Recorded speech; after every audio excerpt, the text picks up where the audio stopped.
Mr. Bingle is an iconic character that comes around throughout the holiday season. He's a snowman with anthropomorphic features, so he possesses human-like limbs and similar body structure.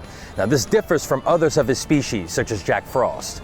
Mr. Bingle was originally a regular snowman sitting near Santa's sleigh when Santa uses his magical powers to make him a helper. He gained the ability to walk and talk with 2 blue dots for eyes and a red one for his nose. He was given wings of holly to be able to fly, as well as his iconic ice cream cone hat and candy cane with a small black line for his mouth that's constantly smiling. Santa gave him the name Mr. Bingle, and he would help Santa from that day forward.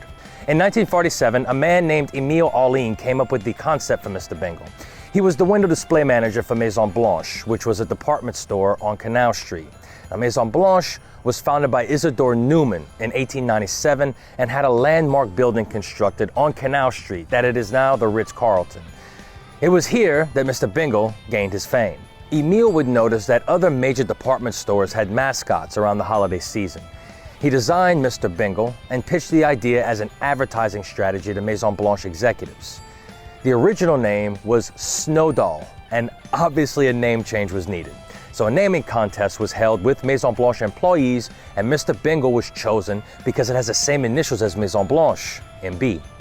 Mr. Bingle would be the star of puppet shows in the display windows of Maison Blanche, where crowds would gather around to watch puppeteer Oscar Eisentraut bring Mr. Bingle to life. Eisentraut was known around the city for doing puppetry on Bourbon Street, where he would do shows with vaudeville marionettes performing striptease in between exotic dances. Along with 2 other marionettes, they created many characters that would accompany Mr. Bingle and Santa, like a rabbit named Bingle Bunny and a bear named, you guessed it, Bingle Bear. But none of these would outshine Mr. Bingle. The guy was made for the spotlight. Eisentraut portrayed Mr. Bingle as a childlike character, making him get into all kinds of tracas and forcing Santa Claus to help him get out of whatever situation he was in. These puppet shows occurred each day for the few weeks leading up to Christmas for about 15 minutes at a time. Mr. Bingle would sometimes be forced to break the 4th wall and tell adults to move out the way so that the children could get a good look at the show. Mr. Bingle also appeared in musical, radio, and television commercials, many of which were fully animated. The puppet shows would end in 1985 when Eisentraut died, and Mr. Bingle has remained silent ever since. The department store and the rights to Mr. Bingle would be sold to Dilliards in 1998. Mr. Bingle can still be seen in City Park behind me during the annual Christmas in the Oaks event.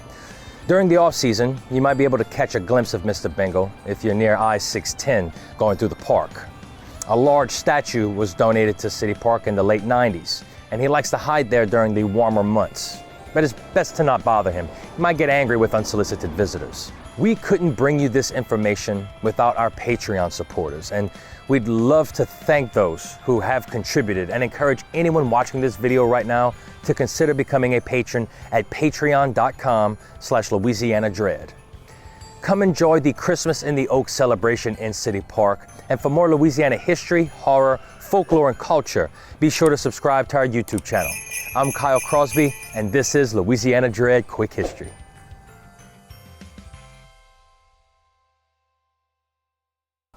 Bingle!